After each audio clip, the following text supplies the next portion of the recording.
दर्शकबिन लामो समयसम्म शेख हसिनाले शासक गरे बङ्गलादेशमा र बङ्गलादेशबाट सिधै इन्डिया उडे राजीनामा दिएर इन्डियाले अब शेख हसिनालाई साथ दिन्छन् त।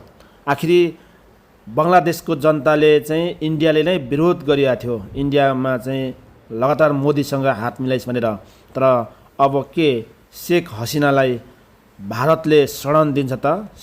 भारतले नदिए लंदन जाने तैयारी में छ। हेर्नुहोस् यो भिडियो। मंगलवार को भारत के विदेश मंत्री एस जयशंकर ने संसद में बताया कि किस तरह शेख हसीना ने शॉर्ट नोटिस पर भारत आने का आग्रह किया और उसी समय फ्लाइट क्लियरेंस की गुजारिश भी की। Speaker sir, on 5th August, demonstrators converged in Dhaka despite the curfew. Our understanding is that after a meeting with leaders of the security establishment, Prime Minister Sheikh Hasina apparently decided to resign. At very short notice, she requested approval to come for the moment to India. We simultaneously received a request for flight clearance from the Bangladesh authorities. She arrived yesterday evening in Delhi. Bharat का बांग्लादेश के साथ हमेशा से एक खास नाता रहा है। दोनों पड़ोसी मुल्कों के बीच 4096 किलोमीटर लंबी सीमा है। दोनों के भाषाई, आर्थिक और सांस्कृतिक हित भी एक से हैं। कभी पूर्वी पाकिस्तान के नाम से जाना जाने वाला बांग्लादेश साल 1971 में पाकिस्तान में हुई जंग के बाद एक अलग देश बना। इस जंग में बांग्लादेश को भारत का साथ मिला था।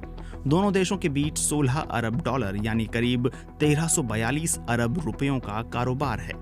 एशिया में भारत से सबसे अधिक आयात करने वालों में बांग्लादेश टॉप पर है। हालांकि इन सब के बावजूद दोनों देशों के रिश्ते परफेक्ट नहीं कहे जा सकते। चीन के साथ बांग्लादेश की करीबी ने कई बार उसके और भारत के बीच मतभेद पैदा किए हैं।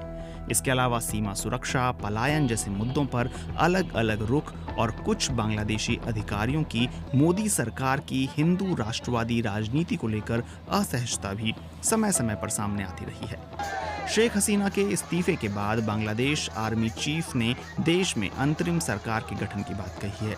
लेकिन क्या बांग्लादेश में बदलते हालात के बीच भारत कोई कदम उठाएगा? अमेरिकी थिंक टैंक विल्सन सेंटर के माइकल क्यूगलमैन का मानना है कि हसीना का इस्तीफा देना और देश छोड़ना भारत के लिए बहुत बड़े झटके जैसा है। क्यूगलमैन कहते हैं कि भारत जल्द ही बांग्लादेश की सेना से संपर्क कर उसे अपनी चिंताओं से अवगत करा सकता है।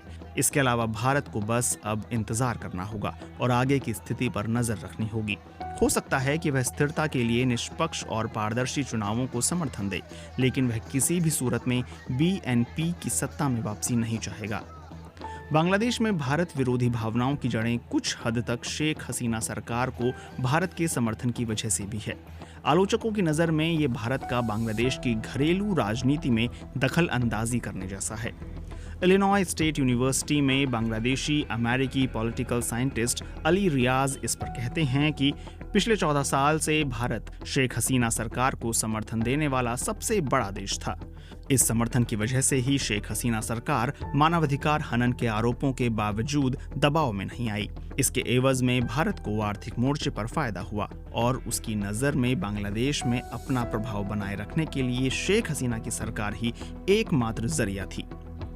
बांग्लादेश का मौजूदा विपक्षी दल और उसके सहयोगियों को भारत खतरनाक इस्लामी ताकतों के तौर पर देखता है। फिलहाल बांग्लादेश में हालात अनिश्चितताओं से घिरे हैं।